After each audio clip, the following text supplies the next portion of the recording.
first budget of Modi 3.0 has been presented today. It has rewarded key NDA allies, both TDP with 16 MPs and JDU with 12 MPs with very important projects. There's also a difference here. Of course, the AP Special Reorganization Act stands, which is what the government talked about today. But clearly, this budget, with its political compulsions, has also become a political flashpoint between the BJP and the opposition, with the opposition calling this biased attitude by the central government, by the union government. To talk about this, we have the TMC's Sushmita Dev, and we also have Shiv Sena's Milind Devra. Thank you so much, both of you, for joining us on this broadcast. Sushmita, to you first. Today I was listening to the Chief Minister of West Bengal speaking, and she also spoke to people of Darjeeling and Kalimpong, and she said that, the MPs that you selected did not really sort of in some ways deliver. That seemed to be what I inferred from her speech today. So tell me, is this one way of telling voters that you are responsible for the people that you vote for, and you'll have to maybe make your decisions, political decisions, based on the work that they do for you? See, it is the Prime Minister of India who floated a slogan called Sabka Saath, Sabka Vikas. That means elections will come and elections will go. But after an election is over, he has to actually walk the talk on cooperative federalism and competitive federalism. You do not treat a state and the people of that state in a way that is directly connected to your electoral fortunes. And that's what's unbecoming of a government which we call the Union of India. Mamata Banerjee today, as a CM of Bengal, categorically stated that the deprivation of Bengal is continuing. 1.71 lakh crores of rupees are outstanding on central scheme, which is the central government's share. Now, who is it impacting? It's impacting the common man and the woman of Bengal. And why is it impacting them? Because Prime Minister Modi doesn't have the numbers he would ideally like to see in Bengal.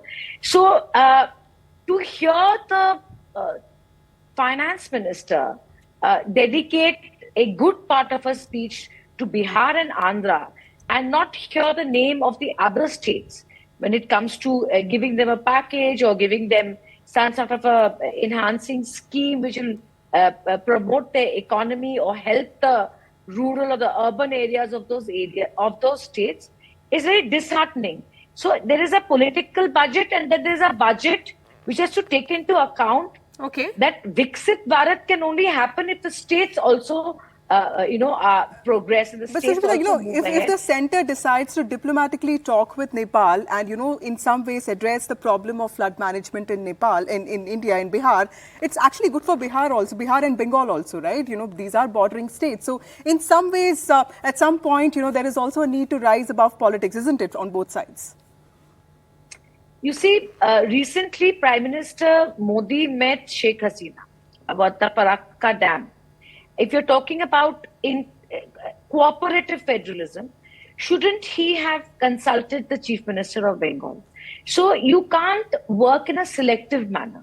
Just because you have a government somewhere and somewhere you don't have a government, and then you have a Chief Minister who's a crutch to your government, and therefore you respond to him better. That's what's unethical about this budget and the approach of the government. Okay. So, Milind, cooperative federalism has to be about all states being treated equally, and hence the resource allocation and big projects should be announced for most states. And, what is evident from this budget is that you realize, I think the BJP is realizing that there are allies whose concerns have to be addressed, and these are kingmaker allies, so TDP and the JDU. Is there a concern from you, the Shiv Sena, that elections are around the corner? You should have also been perhaps given some extra resources or extra projects. And Milind, your party actually performed the best amongst the three allies of Mahayuti. So clearly you did in some ways deserve that. Yeah. Well, firstly, thank you for having me. Few points, allow me to make a few points. One is, as far as Maharashtra goes, very recently, not announced in the budget, but a few weeks ago, the cabinet in the government of India announced a massive project for the state of Maharashtra, a 76,000 crore rupee Vadhavan port, which is going to be the largest port in India. It's strategically chosen to the western part of India. I've been a former shipping minister. I know how strategic and how important it's going to be for our maritime capabilities. Someone could have easily said, why was it chosen in Maharashtra? Why didn't it come to Kerala? Why didn't it come to Andhra Pradesh? Why didn't it come to Odisha? Sometimes you have to do the things that are important, not just to appease somebody. My good friend Sushmita made a point. She says that this budget is very political. Let me be very candid with you. Every single budget in this country is political. And it's true, when there is a coalition government, the budget becomes more and more political. Now, Sushmita, my friend, is with the TMC today. I remember in the UPA, I was a member of parliament in 2009, 2014. At that point, the TMC was supporting the UPA. It was a key ally of the UPA. And at that time, what did the UPA do? The UPA announced a huge debt relief package for the state of Bengal. We were accused at that, Congress was accused at that time of appeasing Mamta Didi, of appeasing TMC. And I think a TMC person made a statement at the time, an MP in the House, if I'm not mistaken, that yes, so what if they're giving it to us out of turn? Right. Now, I'm not saying that's justifiable. I'm not saying that is a trend that should continue. But in reality, politics does determine, in addition to economics, how a budget is drafted. Having said that, a state like Andhra Pradesh, today a state that's been partitioned about a decade ago, its capital Amravati still needs a lot more investments. Can we compare, for instance, a state like Bihar, which is a backward state, to Maharashtra? Can we compare a state like Bihar, which is a backward state, to West Bengal? I mean, I have respect for the people of West Bengal. I think West Bengal, Maharashtra, Gujarat, many other states, these are traditional industrial states. West Bengal certainly didn't have the advantage that Maharashtra did or that Gujarat and other states did. But it's caught up in terms of its industrial capabilities. Infrastructure has been built. It has an industrial base. It has large corporates based in West Bengal. Bihar has a different set of needs.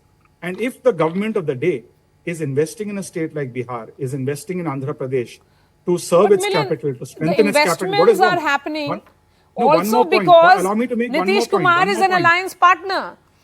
No, yes, I mean, for all these projects could have come to Bihar much earlier. That did not happen. Let me make one more point.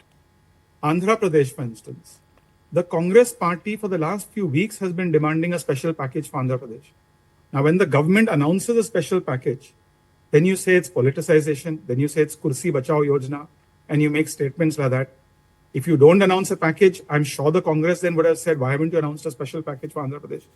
Can't have it both ways.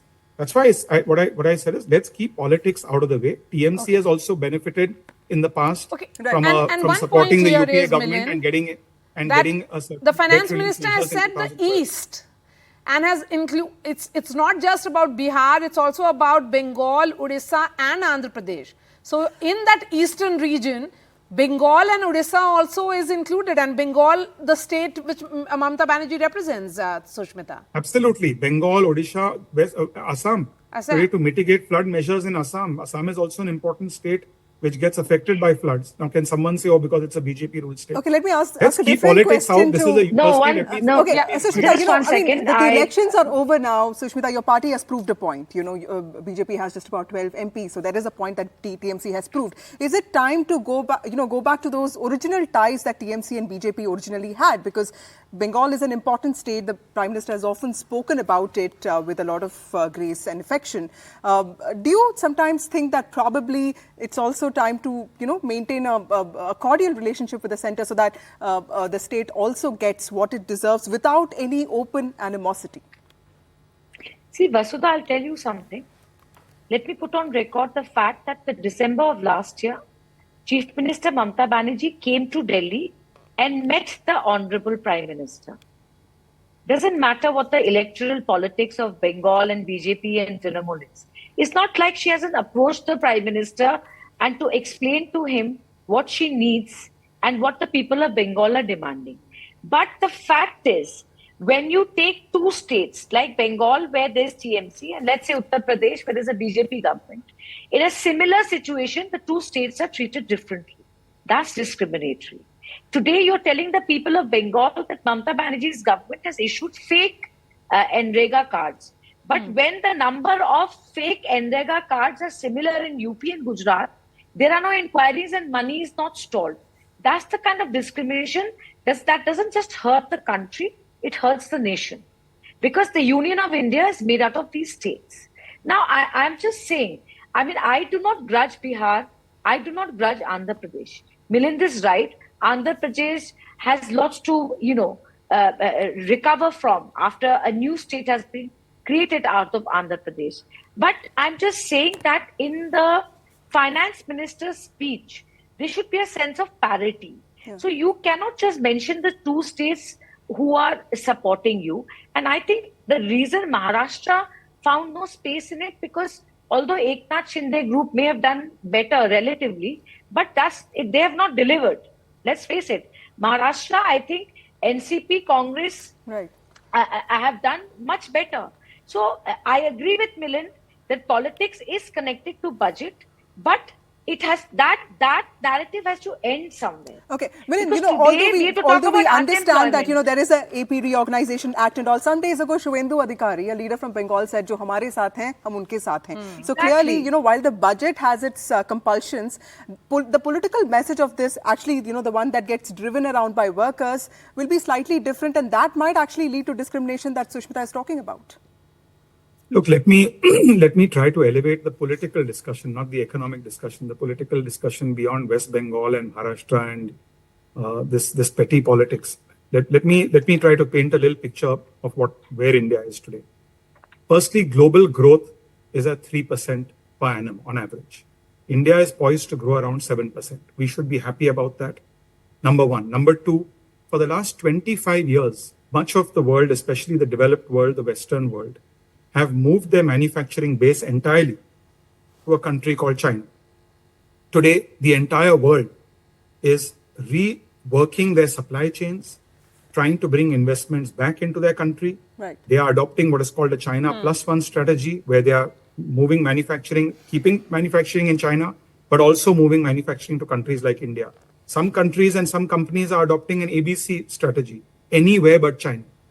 They want to invest in any place but China, and they're coming to countries like India. Okay. It's for us to utilize these tailwinds. These are once in a lifetime tailwinds. These are historic tailwinds. If someone makes a statement, we're the fastest growing country, should we be proud of it? Yes. Should we look at reducing inequalities in our country? Absolutely. Should we ensure more employment comes through? Absolutely. But the fact remains that today, if you look at the front pages of today's newspaper, I'll give you a very good example. Apple, the company called Apple, that makes iPhones. Today, right. And this is something which has happened only because of one initiative called the production linked incentives in the last 5 or 6 years. Right. Today, Apple is making 14% of its iPhones right here in India. What is the worth of that? $14 billion, employing thousands of people. Okay. Yeah. So, for example, if these incentives that the government is providing industry, if the incentives are targeted in a way to create jobs, which they are, but also to change supply chains and move supply chains away from China, so we reduce Absolutely. our dependence. That's very important. Like the production incentive, we also have the employer-led initiative. If China does what it did in Galwan, of and it becomes hostile towards India, how do thank you we so much become for your time.